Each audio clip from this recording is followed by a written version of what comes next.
this age and times comes great ideas, sweet memories, new techniques, untold stories about Africa and the world at large. Guess what? The new age brings on board a brand name in broadcasting technology. Introducing Age Television. Hello everyone and welcome to another episode of Beneath the Mask, brought to you by Center for Jazz and Popular Music and HTV. Today we have the very talented lecturer, performer, Mr. Vincent MTETWA. Sawubona nyambosa. Sawubona sis. Ninjani God. Siyaphila nathi. Siyaphila nathi. Did it feel nostalgic to be back at UKZN? Yabona nje, it's not the feeling engithi. It's been a long time, so I wasn't even expecting what exactly do I need to feel because it's been like 8 years now. Wow, that long. If not 9. That long. That is because, crazy. Because my last year was 2013. Wow.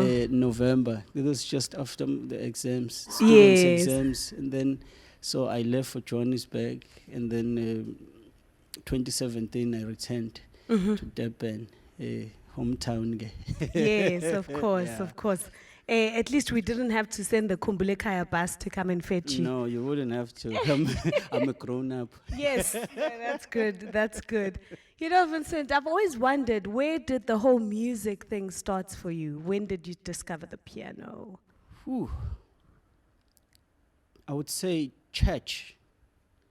If I say church, I know that the meaning is beyond just what we think we know or we understand about church. But in these gatherings, in these meetings that we call church, Yes. these buildings, Yeah. there's a guy, sadly he passed on, I think he was around 24, age 25-ish. Very young. So he came to my high school.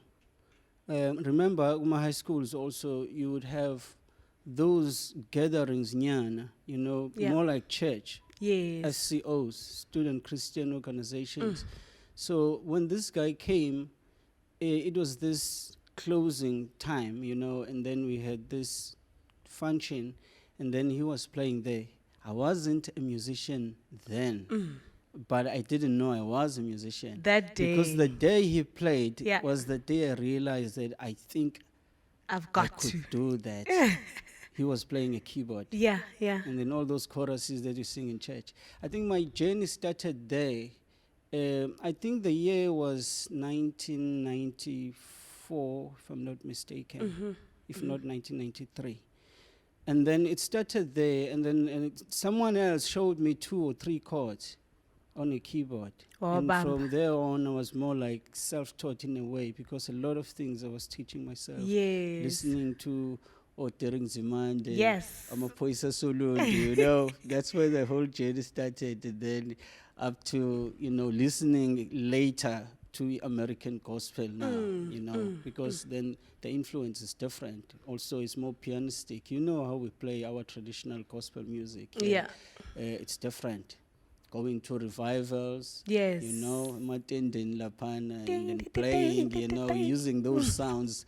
It's wrong sounds technically, but they are right and good In that for context. the actual context and the genre. Yes, Yeah. yes. So that's where my journey started, and then it went on and on to being introduced now to Technical Natal, and then I started studying now jazz. And it's funny enough, when I came, I said I came to learn keyboard, not piano, because Yes. my audition was on the piano. So I said, no, I'm not here for this thing, because this thing is huge. I've never played it. Yeah, He it's said, "No, intimidating." not." And then Neil said, it's the same thing. Yeah. I said, well, okay, if it's the same thing, I'm gonna try. So I didn't even know the right register to play. Yeah. But I figured it out, eventually. And then I did my audition. Well, you and did I was enough to get yourself into Yes, college. And then I was accepted. And then I started doing my foundation for the first year, and then my other 3 years of diploma. And that was it. 2001, I finished my diploma in music, jazz performance. And then later on, in the later stage, obviously, during my course of lecturing now. So I then did my honors which is our, we call it B-Prac Mass. Yes, yes. Okay, so I did that, I think it was around the year 2009, 2010. Yeah. Yeah. Still under Neil, and I think at the time also Mageshin Was around, yeah. stepped in, yeah, and there was Salim Washington. Yes, And yes. then, so all those are the professors for my 4th year. Yes. And then I'm grateful that I had that chance as well. Yeah. While I was lecturing, I was also a student. Yes. But the lecturing, like, have you always been just naturally inclined to teaching? Because, like, for as long as I've known you, you've taught. Yeah, I think while I was at the high school, because I was very much good in maths, Okay. so at grade 9 nowadays, it was standard 7 then. Yes.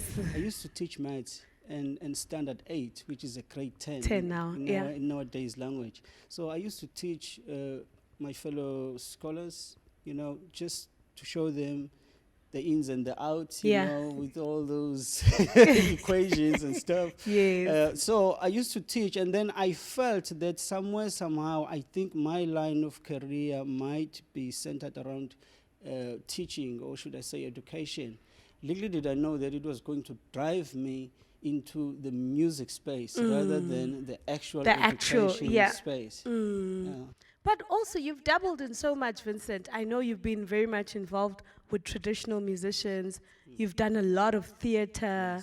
I mean, like, your CV, yes, Kulmela. It's just, yeah. So, like, how do you make sure everything is balanced and that you're still doing what you love, whether you're teaching or whether you're doing musicals or...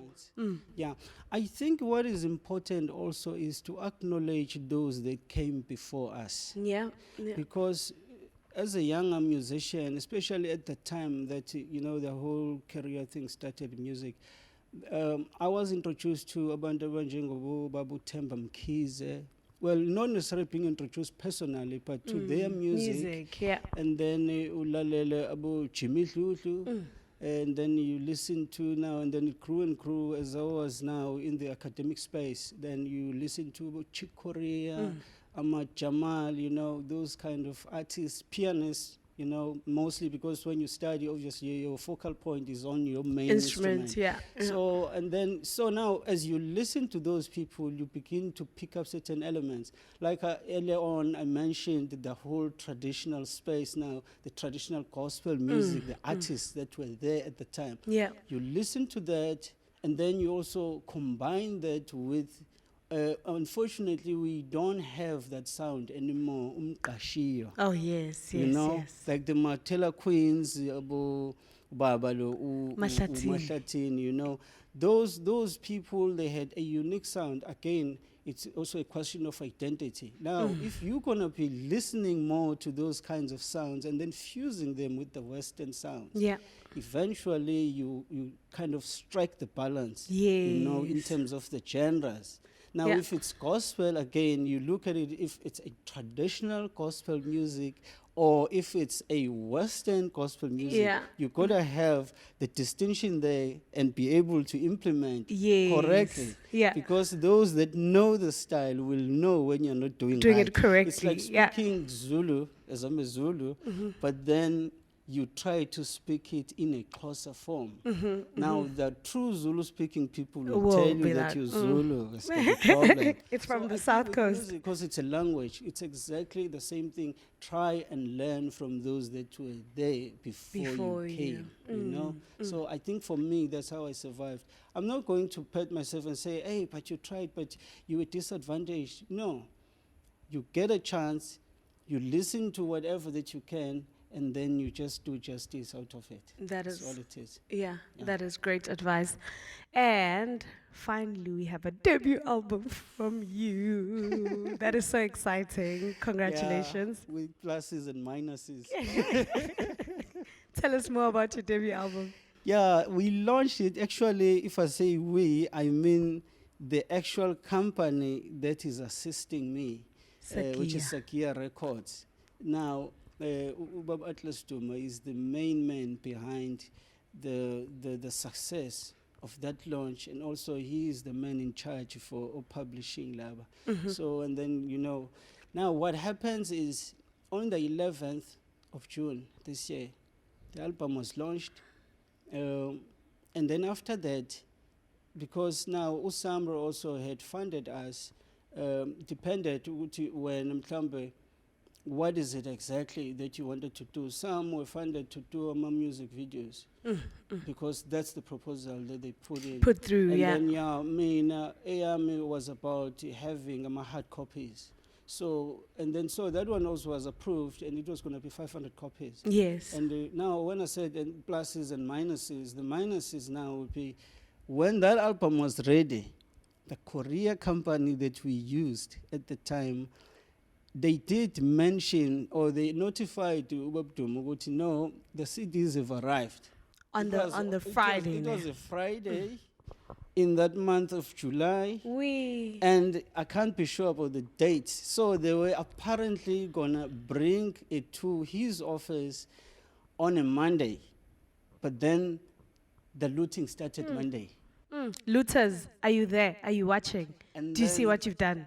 And then on Tuesday, I think, because the first day, I think looting had its own stages. I think the first stage with the looters, it was more about stores. Yes. And then after that was the warehouses. And you the would trucks. hear about them, and then the trucks.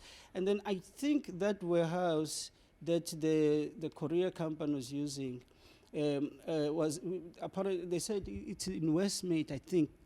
I heard, but I'm not going to mention the name. The of name, company yeah. I mean, because it's not the many company's fault. companies Yeah, that we're were affected. at the time. But so they mentioned that they thought that maybe it sort of happened around, say, a Tuesday or Wednesday, because that looting, I think it dragged for 4 days, if I'm not mistaken. So, and then my album was also in that warehouse. I'm so sorry. And I lost all the 500 copies. And unfortunately, right now, we are still waiting. I would say we're still waiting. In fact, we are going to discuss it at the office again as to how far have they gone now in terms of the claims. Yes. Because we need to have Insurance. those hard copies. I mean, I'm an old school. I still believe in hard copies. Is it a But jazz album? Yes. It's a combination. Okay. I don't want to just put it as a jazz In one album. genre, yeah. It's a combination because also my upbringing entails the elements of gospel, and then there's jazz, and then there's traditional African jazz, and Afro-pop. So what I can say is the album has got what has to feed everyone. It shouldn't be about jazz listeners or traditional music. So there's a little listeners. something for everyone. Yes, Yeah. that's how I try to balance it. But you can still find it in in the online stores. Okay. Spotify, iTunes. You go to YouTube, you find that. What is the name of the album? Judgment Day. Judgment Day. Yes. And obviously you're on social media. We can, go into your inbox and. Yes. Okay. And as a matter of fact, in Facebook, I did post some snippets from our launch, the video snippets. So once you listen to them, you know what you're looking for. But also Why remember, Judgment Day? Judgment Day. Whew. It's a topic for a thesis. Lalela, this But means I'm you are gonna coming try- back to I'm do gonna- a. I'm gonna try and simplify it. Okay. I think because there can be many opinions out there, but for me, Judgment Day is to do with the judgments that we make in our lives. Some of us live now under consequences of the judgments that they made in the past. And some of us, or somebody's future, is dependent on the judgments that they are making currently. Now, Judgment Day is more like, let us be aware of how we judge situations. Some people are prosperous these days because of the judgments they made in the past. Some are struggling because of the judgments Choices, they made. yeah. And so it goes on up to the spiritual side of you. Yeah. Judgments that have occurred. Yeah. The church, the what? Yeah. Families, workspace. Yes. Okay, so in that track, Judgment Day, those elements are kind of displayed, but remember, it's in a poetical form. So which means you're not going to make judgments as to what it is that you are saying. So you let the community, you let the listeners make their own judgments. Judgment. Yeah. I see you. I see you. Can I encourage you to come back and write that thesis? You know, at one stage, Neil said he wished I would do a thesis on 11th notes invention. There was a song that I composed that excluded the note C.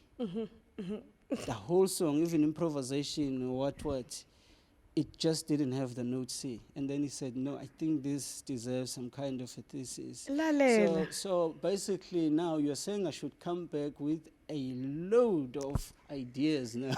Lalela, there's no time for these things. It's never too late. So uzoqala nge-11th note, uze nge-judgment day. Usiphe nje. No, we'll see. But honestly, I would still love to be, be more educated, in different levels of my space. However, our industry is battling big time. Yeah. So the battles that we're having now, to the point that I always encourage the younger musicians, I say, when you decide that you love music and you want to do it, but please try and have something else that is non-music related, To fall back on. so that you can fall back on, because the things now are no longer the way they used They to used be. to be, yeah. Music is suffering. In fact, the whole art space is suffering. That is true. But I feel like Isagia, you guys have adjusted so well in the digital space. You guys are so active and, you're forever just making your mark. So Yes. as Tembuguti, in this new world of digital, what, we will find joy, financial joy as artists as well. We hope so. Which piece are you going to do for us today? Okay, I think the simplest one I will do, because all my songs have a band in them. And now I'm just a one-man band right now. The one that I can do, which also love so much, is entitled Togetherness. I'm not going to bore you with the details as to how I came about with the title. But yeah, Togetherness is the song I would love to do right now. Awesome. Thank you so much for joining us. And yeah, hopefully you will go and find Vincent MTETWA with no H, MTETWA. That's correct. Yes, on all the social networks. Thanks. Yeah, all right. Hey guys, my name is Dane Francis and welcome to Beneath the Mask. Today, I'm here on behalf of Musicians Gear Zone, and I recorded this session today. We used the beautiful F-Zone BM800. It's a condenser microphone. You can use it for professional studio recording, your chat room, and as well as a radio broadcast. It comes with a pop filter. It comes with a specialized cable that you can connect directly from your microphone into your camera. And this is one of the most versatile mics that I enjoy recording with. We recorded about 6 different artists and I used it in different positions. I really enjoyed today's session. Alongside the F-Zone BM800, I also used the JTS NX microphone series, specifically the NX 8.8. So this is the one right here. It's currently recording me right now, It's an instrument microphone, very versatile as well, for picking up some of the instruments that were used today, Alongside that, I used the Phonic Gold Edition mixer. It comes in with a built-in compression, so you can adjust your compression levels. It comes in with some EQs, so you got your low frequency, your mid frequency, and your high frequency. Just to cut that part out there, and then take it. It comes with your low frequency and your high frequency, as well as some built-in effects. It comes with built-in phantom power as well. You can activate it. But something interesting about this mixer is that you can plug in your SD card, right? The little card that you use for your phone, straight into the mixer, and whatever you have plugged in here records into the card. Once you're done recording, you take it out. You can either plug it into your phone or your laptop, and the recording gets stored on the card. It also has Bluetooth capability, so it's a very beautiful mixer with some beautiful preamps as well. To mix today's session, I'm using the JTS HP535 Professional Studio Monitor headphone. It's always advisable to use a professional set of headsets, headphones, and this is an open back, it's good for long periods of mixing, and in today's case it was very comfortable.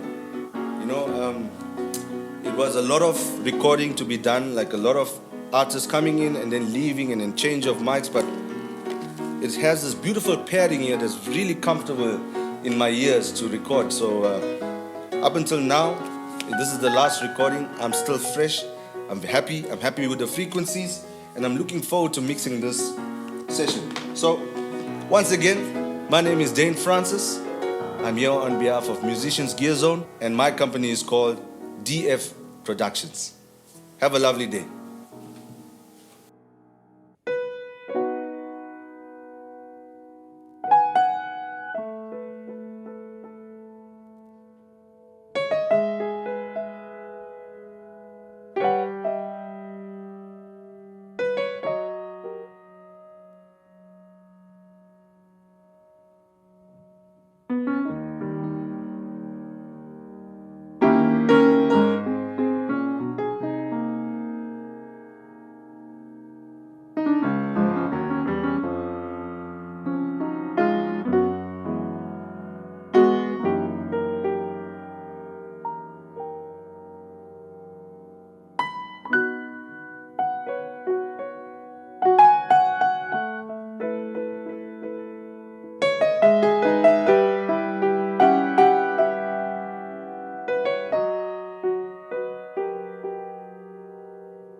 The Center for Jazz and Popular Music, in association with HTV, presents Beneath the Mask, featuring Durban musicians Olisa Dlamini, Jaden Daniel, Nosihe, and then Natalie Rangan with Melvin Peters, Burton Naidu, Senzo Mdamba, Neil Gonzalez, and Bethwell Twane. Check Beneath the Mask series every Wednesday at 6 p.m. from HTV and Center for Jazz and Popular Music Facebook and YouTube pages.